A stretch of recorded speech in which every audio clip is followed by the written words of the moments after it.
La semaine dernière, je suis tombée sur un article qui m'a bien énervée. Selon Valérie Pécresse, le pass Navigo va encore augmenter dès 2023. Bizarrement, je n'ai vu personne de mon entourage se plaindre. Je suis donc allée dans l'endroit où j'étais sûre que cette nouvelle avait fait du bruit, Twitter.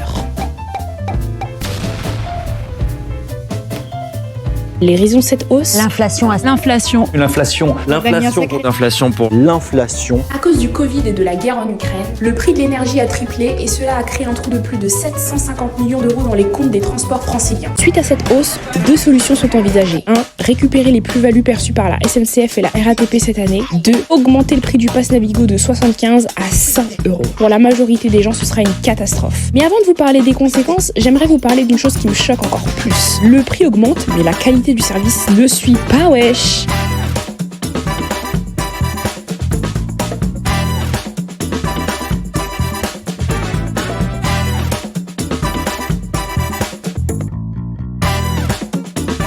Si certains ont de la chance,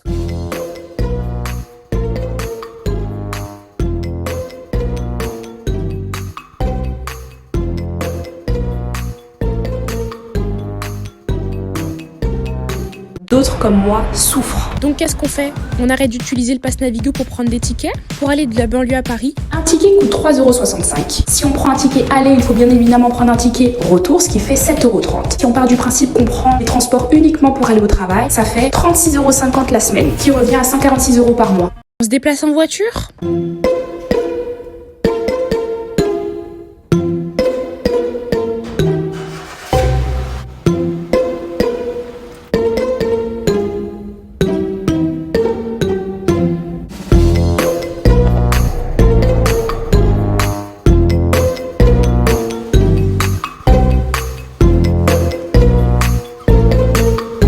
Impossible. On se déplace à vélo ou en trottinette?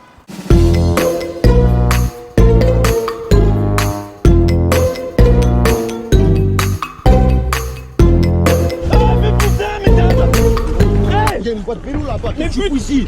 Qu'est-ce que tu fous ici? Il y a une boîte vélo là-bas, ta grand-mère.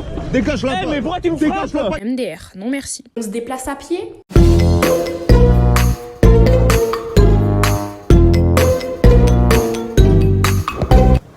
Vous savez ce que les gens ils vont devoir faire si bien évidemment le prix augmente? Les gens vont devoir se priver.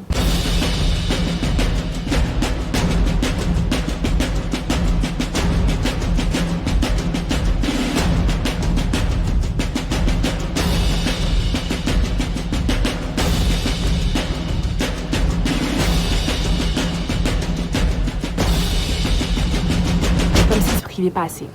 Pour l'instant, il n'y a rien qui a été décidé, mais d'ici la fin de l'année, on le sait très bien, ça a été dit, il y a des décisions qui vont devoir être prises. Et moi, j'espère juste qu'il y a une chose que Valérie Pécresse, elle n'oubliera pas, c'est le discours qu'elle nous a fait juste à la fin des présidentielles quand elle avait besoin de notre aide. La situation financière de ma campagne est désormais critique. 7 millions de remboursements manquent pour boucler le budget de la campagne. Les Républicains ne peuvent pas faire face à ces dépenses. Je suis endetté personnellement à hauteur de 5 millions d'euros. C'est pour cela que je lance ce matin un appel national aux dons. J'ai besoin de votre aide, d'urgence. Il en va de la survie des Républicains. Ah, et j'ai aussi un dernier message à toutes les personnes qui passaient leur temps à frauder derrière mon dos sans me demander la permission. Déjà qu'avant, je prenais tout mon temps pour passer. Mais alors là, si le prix augmente, je peux vous dire que je vais me retourner comme ça. Je vais vous regarder comme ça. Et vous n'allez pas passer.